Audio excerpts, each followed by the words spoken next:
Halo, video ini saya buat dalam rangka pendataan diri dosen dalam Unjuk Kerja Tridharma Perguruan Tinggi atau PDD UKTPT dalam bidang pengajaran bersama saya Budi Sulaiman.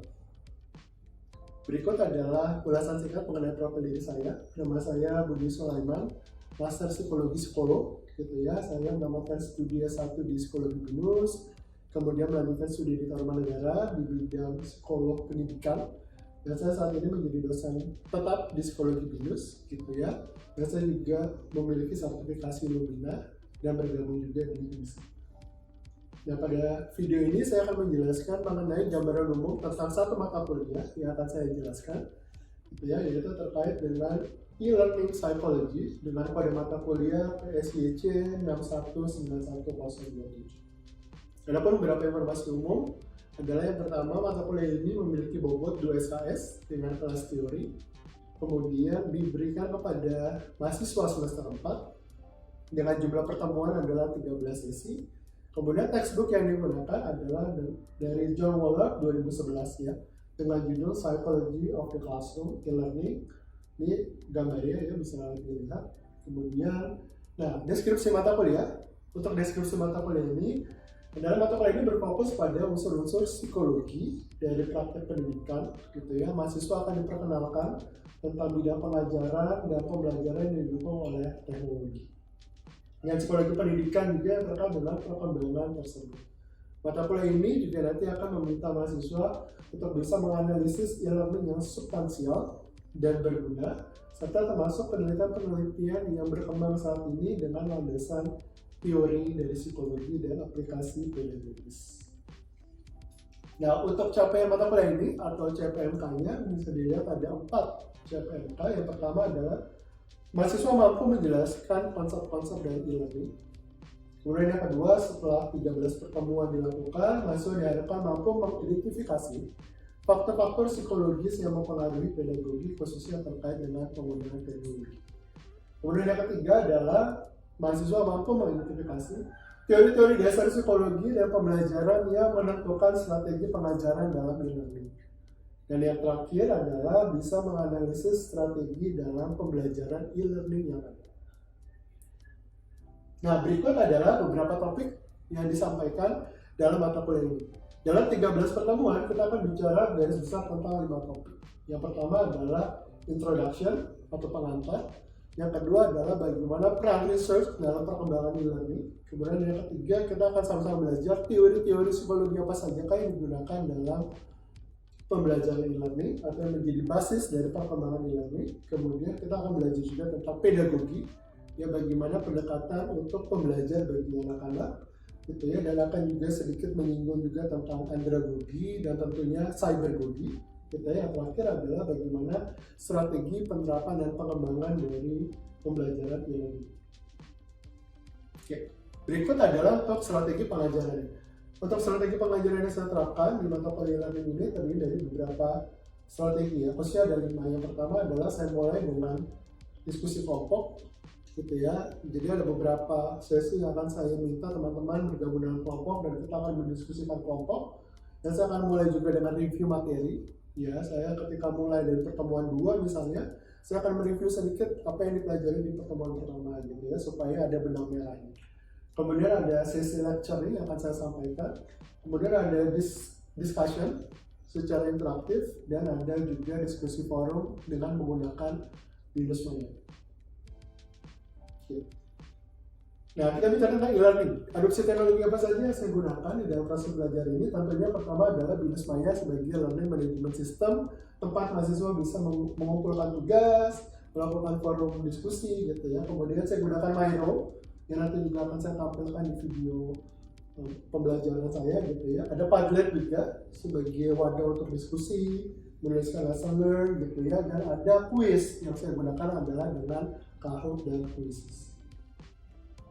Nah, ini adalah rubrik assessment-nya, gitu ya, yang kita gunakan. Ada assignment, ada final exam, dan ada mid exam. Komposisinya masing-masing untuk assignment 30%, final exam 30%, dan mid examnya adalah 40%, dan berikut adalah capaian LO untuk masing-masing. Yang assignment tersendiri itu bisa terdiri dari 3 ya. Jadi ada nilai kuis yang saya berikan di beberapa pertemuan, kemudian saya akan minta mahasiswa mengikuti online course sampai dengan selesai, gitu ya, sampai terbit sertifikatnya. Kemudian akan ada penyusunan laporan juga secara kelompok. Jadi demikian yang bisa disampaikan mengenai penjelasan awal untuk mata kuliah e-learning. Berikutnya kita akan sama-sama menyaksikan video pengajaran dari saya. Ya, teman-teman mahasiswa, selamat pagi. Gimana kabarnya hari ini, Cahya, Prita, Valen, Gasa? Baik, syukur puji Tuhan baik ya kabarnya. Oke, hari ini teman-teman kita akan belajar satu mata kuliah menarik, ya, khususnya dalam bidang psikologi pendidikan yang kita sebut sebagai e-learning psychology. Nah, hari ini kita akan bahas tentang introduction-nya dulu atau pengantar awal, gitu ya. Semoga penjelasan ini bisa dipahami dengan baik. Nah, ketua bijak bilang teman-teman nggak kenal maka nggak sayang. Jadi saya mau mulai dari perkenalan dulu. Saya mulai dari saya ya. Teman-teman bisa manggil saya dengan sebutan Pak Budi, lengkapnya Master Psikologi Psikolog. Saya sedikit cepat saja mengawali educational background saya di Psikologi BINUS, kemudian meneruskan di Universitas Tarumanegara. Dan ini ada beberapa informasi lain. Saya tergabung dalam HIMSI dan saya memiliki 2 sertifikasi ya terkait dengan psikologi kepribadian gitu ya, yang sebagian dunia ya. Oke, itu nanti buat perkenalan teman-teman, tenang aja, kita akan ada sesi khususnya. Nah, berikutnya kita akan mencoba membuat kesepakatan belajar. Jadi saya tidak suka menggunakan aturan belajar. Karena teman-teman sudah pembelajar dewasa, saya gunakan istilah learning agreement. Apa yang perlu kita sepakati? Yang pertama adalah sebenarnya teman-teman aktif dalam bertanya.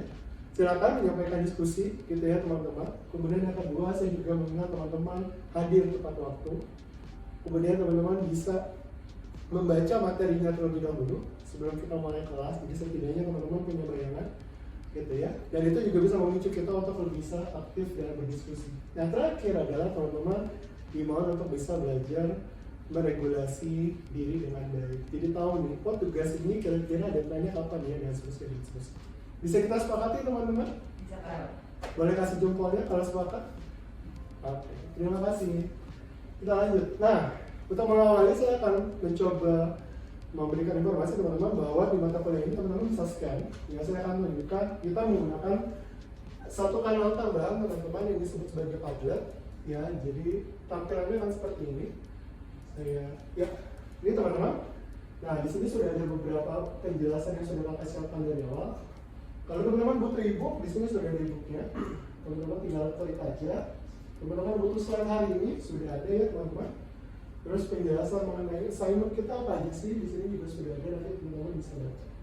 Oke, jadi saya balik dulu ya teman-teman ke materi tadi. Jadi secara umum kita gunakan 2 kanal teman-teman. BINUS Maya adalah learning management system kita yang teman-teman gunakan untuk upload tugas, upload forum diskusi gitu ya. Nah, ini adalah kanal tambahan ya, kita menggunakan Padlet. Oke, saya mulai dulu dengan diskusi. Silahkan bisa di-scan teman-teman. Saya akan minta teman-teman untuk memberikan penjelasan awal mengenai apa sih yang Anda pahami mengenai e-learning ya, sesuai dengan mata kuliah kita. Silahkan teman-teman boleh scan, terus teman-teman bisa lihat apa sih yang Anda pahami tentang e-learning. Silahkan boleh ditulis teman-teman. Saya juga tampilkan Miro-nya ya, supaya teman-teman bisa lihat di sini. Oke. Jadi kalau teman-teman ingin untuk sign in, silahkan sign in dengan Google teman-teman ya, Gmail teman-teman. Nanti teman-teman bisa langsung masuk. Kalau ada kendala masuknya, silahkan bisa ditanyakan ya teman-teman.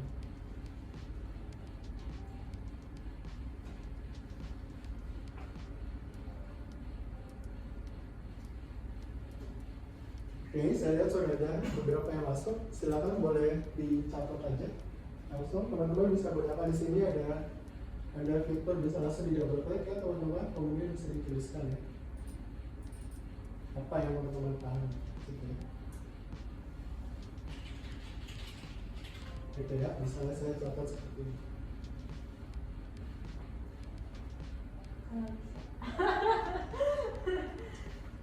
Ada kendala teman-teman?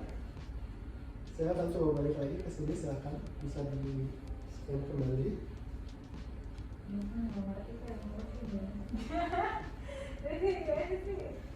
Oke. Bisa dikomen. Ya. Oke teman-teman. Nah ini udah mulai ada yang menulis ya. Nanti teman-teman silakan sambil menulis. Nggak masalah.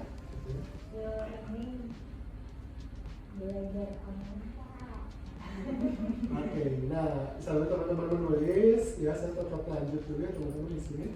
Oke, langsung saya tanya, ya nanti setelah perkuliahan ini saya bisa lihat lagi hasil dari penulisan teman-teman. Saya tanya sama Valen dulu. Valen bisa jelaskan secara singkat apa sih yang kamu pahami tentang e-learning? Yang saya tahu cuma belajar online. Belajar online. Oke, good. Boleh kasih applause teman-teman? Yeah. Sekarang Cahya, apa yang kamu pahami selain belajar online? E-learning itu menurut saya metode pembelajaran yang banyak menggunakan media digital, mungkin ya. Oke, good. Nggak apa-apa. Silakan beri applause teman-teman. Kalau di kelas kata tenang aja ya teman-teman, berani untuk speak up gitu ya. Tadi bagus kata kuncinya. Jadi banyak menggunakan media digital dan online ya. Nah, dan kita akan bahas lebih jauh sebenarnya apa sih itu gitu ya. Nah, di sini ada penjelasan penting teman-teman mengenai learning outcomes. Jadi apa yang perlu dipahami oleh teman-teman dan apa yang bisa teman-teman kuasai gitu ya di akhir dari seluruh sesi kita 13 pertemuan kita adalah yang pertama teman-teman mampu menjelaskan konsep dasar tentang e-learning. Kemudian yang kedua, teman-teman bisa mengidentify gitu ya kira-kira faktor-faktor psikologi apa saja sih yang bisa mempengaruhi gitu ya dalam proses pembelajaran khususnya di dalam pedagogi gitu ya, lalu bagaimana juga bisa diasosiasikan dengan penggunaan teknologi. Kemudian yang ketiga, teman-teman mampu mengidentify teori-teori psikologi apa sih yang digunakan dalam prinsip pembelajaran e-learning, karena e-learning itu tidak terlepas dari prinsip-prinsip atau teori psikologi. Yang keempat adalah kemampuan teman-teman dalam menganalisis, ya, atau menganalisa kira-kira apa sih strategi-strategi yang dilakukan oleh misalnya ya pengembang e-learning yang bagus-bagus. Contohlah ruang guru. Contohlah teman-teman pernah melihat emosi misalnya di Udemy gitu ya. Bagaimana ya cara mereka kok kesannya nggak ketemu sama instrukturnya secara langsung, tapi kita bisa engage, kita bisa semangat gitu belajarnya dan kita bisa ngikutin prosesnya dia dari awal sampai akhir. Sebenarnya apa sih mereka terapkan? Nah, kita bisa sama-sama menganalisis. Ada pertanyaan, teman-teman? Silakan. Sampai sejauh ini. Belum ada kan dari saya? Belum ada? Oke. Nah, ini ebook yang kita gunakan. Teman-teman bisa akses dari Padlet yang tadi. Kita menggunakan dari penyusunnya namanya Woolard ya tahun 2011 tentang Psychology of the Classroom e-learning. Jadi ini sedikit tentang evaluasinya, teman-teman perlu pahami bahwa mata kuliah ini punya 3 komposisi. Pertama adalah assignment 30%, ada UTS mid examnya, di sini 40% dan final examnya sebanyak 30%. Bisa disepakati teman-teman ya? Oke, kita lanjut. Nah ini sedikit penjelasan saja bahwa final examnya itu akan terkait dengan laporan kreativitas mahasiswa. UTS-nya direncanakan nanti dalam bentuk soal esai dan ada assignment-nya. Assignment-nya ada yang kelompok, ada yang individual. Nanti saya akan jelaskan lebih jauh mengenai assignment tersebut. Oke, are you ready guys? Siap? Ready.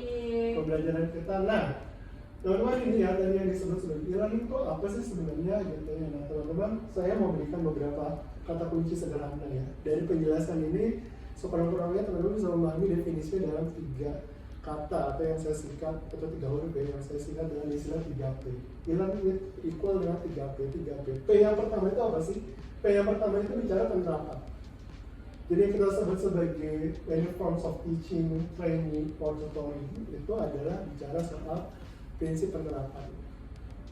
Jadi e-learning itu ada 3P. P pertama adalah penerapannya, kemudian P yang kedua adalah pembelajarannya. Siapa sih yang menikmati, siapa sih yang ikut belajar di sana gitu ya, bisa siswa, bisa mahasiswa dan seterusnya. Dan yang ketiga adalah perangkat, apa yang kita gunakan, tools atau instrumen apa yang kita pakai. Jadi memahami secara sederhana pengertian dari Woolard ini teman-teman bisa membuat anonim gitu ya dengan 3P tadi, bicara perangkat, bicara penerapan, dan bicara pembelajaran. Ada pertanyaan sampai sini teman-teman? Yes, silakan Yes.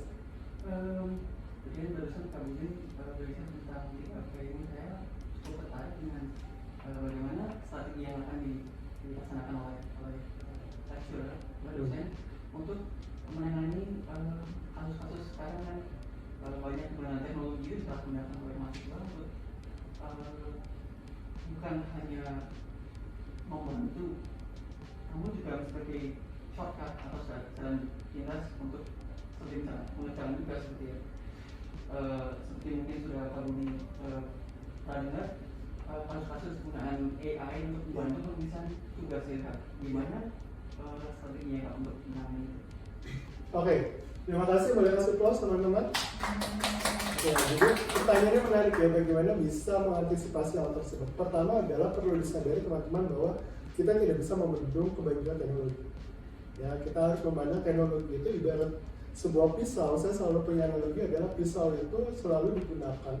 Ya, kalau pisau itu digunakan oleh chef akan jadi makanan yang enak, gitu ya, sama ya. Jadi saya bilang teknologi itu adalah sebenarnya stimulus netral. Bagaimana kita bisa memanfaatkan itu. Kalaupun terjadi penyalahgunaan, yang bisa dilakukan pertama adalah kita balik lagi kepada bagaimana kita membangun kesadaran bahwa teknologi itu sebenarnya digunakan untuk bisa memberikan dukungan supaya proses pembelajarannya menjadi lebih baik. Kita bisa mencapai hasil dengan waktu yang relatif lebih cepat, lebih singkat dengan adanya penggunaan teknologi. Nah, gimana kalau penggunaan ChatGPT dan seterusnya? Oke, itu dihimbau dari awal. Kita bikin learning agreement ya. Dan saya sebagai pengajar juga akan melakukan check and recheck juga gitu ya. Apakah ketika teman-teman kerja tugas itu memang ada teman-teman menggunakan bantuan yang seperti tadi ya ChatGPT atau teman-teman copy paste dan seterusnya, itu bisa saya tidak lanjuti. Jadi kata kuncinya adalah kita membangun kesadaran bersama. Nggak bisa membentuk bantuan teknologi, tapi teknologi itu sejatinya adalah teman belajar. Gitu. Bisa menjawab? Terima kasih. Teman-teman, kita lanjut dulu ya. Ini definisinya. Jadi tadi kan dikatakan di sini sudah cukup jelas ya. Nanti akan ada ringkasannya teman-teman. Nah, ketika kita bicara tentang e-learning, sebenarnya kita bicara tentang apa sih? Ini balik lagi ke prinsip 5W1H gitu ya. Apa yang kita sebut sebagai what, who, when, where, how, dan what. Kalau kita bicara tentang teknologi itu sebenarnya diperuntukkan buat siapa sih? Ketika kita bicara e-learning, proses belajar itu terjadi di mana? Gitu ya. Lalu bagaimana si penyusun itu mengembangkan materinya? Ya, dan mengapa itu harus dikembangkan? Nah, pertanyaan-pertanyaan itu sebenarnya bisa kita lihat dengan mendefinisikannya melalui 3 komponen penting. Dalam e-learning kita punya 3 komponen penting. Yang pertama adalah the actions of, by means of, dan with pay attention to. Nah, ini teman-teman bisa lihat ya, ada beberapa kata kunci nih yang saya beri warna. Jadi yang pertama adalah sebenarnya tadi ya, the actions of itu bicara soal penerapannya, bisa pengajaran, pelatihan, tutorial, dan seterusnya. By means of itu kita perlu tahu bahwa sebenarnya e-learning itu ya didasari pada pengertian bahwa teknologi itu sebagai teman seperjalanan. Jadi dikatakan di sini adalah teknologi based resource. Sumber dayanya ya justru adalah teknologi. Dan yang terakhir adalah tentang bagaimana kita punya pengertian bahwa intensinya apa ya. Niat dari pengembangan teknologi itu apa ya? Sebenarnya niatnya adalah bagaimana kita bisa untuk mengembangkan pengetahuan kita, skill kita, dan pemahaman kita. Dengan demikian, secara singkat, e-learning itu punya beberapa kriteria yang seringkali sudah teman-teman pernah dengar lah ya secara umum. Yang pertama adalah menghadirkan proses belajar yang lebih personal. Teman-teman nggak perlu berkumpul di kelas seperti ini, cukup di rumah, teman-teman buka laptop, di kamar teman-teman bisa belajar bahan apapun yang teman-teman mau. Kayak YouTube, Udemy, dan seterusnya, Coursera, dan seterusnya. Yang kedua adalah teman-teman bisa punya akses di mana saja dan kapan saja. Bisa di kereta tak? Bisa, tinggal buka gawai, teman-teman belajar bisa. Mau di Transjakarta, mau di transportasi publik, teman-teman bisa belajar. Mau di kafe, teman-teman bisa belajar. Itulah semangat daripada pengembangan pembelajaran dengan teknologi. Ada pertanyaan sampai sini? Teman-teman? Belum ada Kak. Rita? Enggak. Cahya? Belum. Jose? Tidak ada ya? Oke, kita masuk ke bagian yang sedikit lebih spesifik. Di sini dikatakan kata kuncinya adalah e-learning itu berbeda dengan ordinary learning. Ada yang tahu ordinary learning? Ordinary learning itu sekarang yang sanggup ya, dengan bahasa sederhana saya bisa bilang bahwa e-learning itu berbeda dengan pembelajaran yang sebelumnya atau konvensional.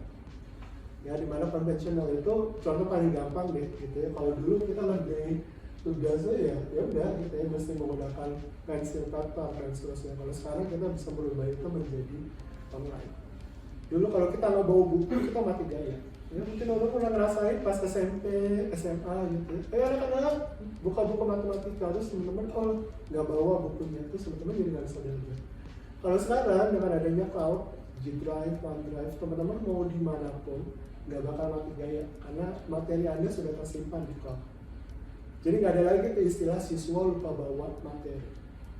Itulah sedikit yang bisa diperhatikan di bagian ini. Nah lanjut ya, ini singkat teman-teman, ada istilah digital native dan ada namanya digital immigrants.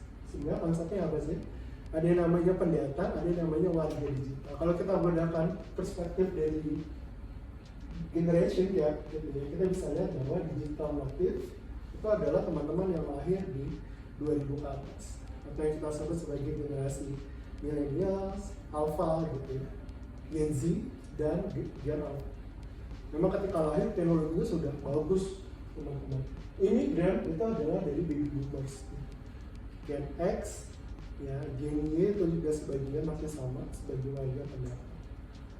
Nah prinsipnya adalah bukan berarti imigran itu cenderung lebih melambat, karena psikologi percaya adaptasi itu adalah modalitas yang dipunyai oleh semua manusia. Tinggal persoalannya adalah niatan untuk belajar. Tapi untuk membaginya, Waller memberikan satu penekanan bahwa bicara warga negara digital, kita bicara tentang dua klasifikasi. Ada yang native, ada yang imigran. Oke, sebelum saya tutup perkuliahan hari ini, ada pertanyaan teman-teman? Saya Ya, silakan. kata orang tuh generasi makin muda itu fokusnya itu makin rendah gitu. Ya. Itu strategi kakak dalam menangani itu gimana? Oke. Nah, E-learning. oke. Terima kasih pertanyaannya. Di close dulu teman-teman. Singkatnya, ketika kita menangani Gen Z dan Alpha itu gimana sih, adalah cari kebutuhannya dan coba kita wadahi kebutuhannya. Itu singkatnya.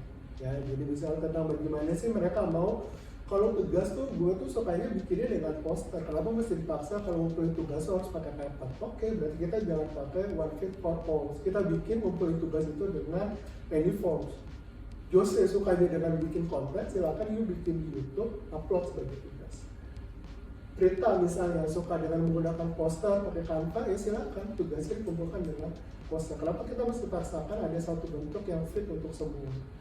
Pakai paper semua gitu ya, pakai poster semua, padahal bisa jadi teman-teman punya minat yang berbeda gitu ya teman-teman. Dan terakhir ini adalah sedikit tentang bagaimana 6 aspek dari e-learning itu mampu bisa memberikan dampak. Pertama adalah tentang changing behavior, bahwa kemajuan teknologi di dalam proses belajar learning itu bisa mengubah perilaku kita. Paling gampang, guru-guru dipaksa untuk pakai Zoom, itu changing behavior teman-teman.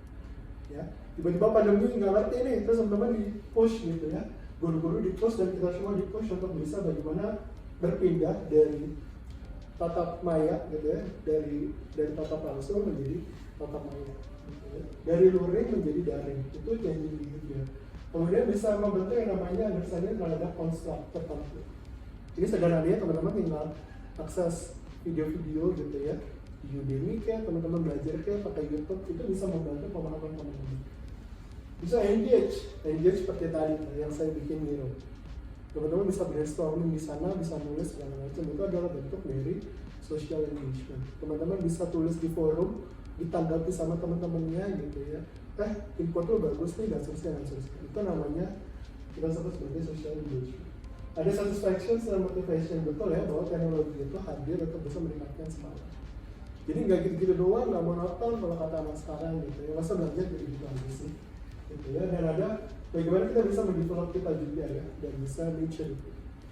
Develop itu ya dari kita nggak bisa apa-apa, kita mulai belajar penyesuaian. Kita nggak ngerti dulu gimana caranya pakai Canva, kita jadi lebih bisa ngerti gitu ya. Kita nggak pernah belajar tentang online course, jadi kita tahu ternyata ada online course ya yang bisa bermanfaat. Yang terakhir adalah mengubah perilaku kita yang harusnya selaras dengan norma-norma yang berlaku. Dan tentunya adanya teknologi bukan membuat kita semakin jauh ya dari perilaku-perilaku yang baik, tapi harusnya membuat kita menjadi insan-insan yang lebih baik. Gitu teman-teman, terima kasih buat waktunya. Sebelum saya tutup, ada pertanyaan atau diskusi terakhir teman-teman? Dari saya nggak ada, Kak. Nggak ada ya? Jelas, Kak. Jelas. Oke, terima kasih teman-teman. Beri aplaus buat kita semua. Sampai bertemu di pertemuan selanjutnya. Terima kasih. Terima kasih.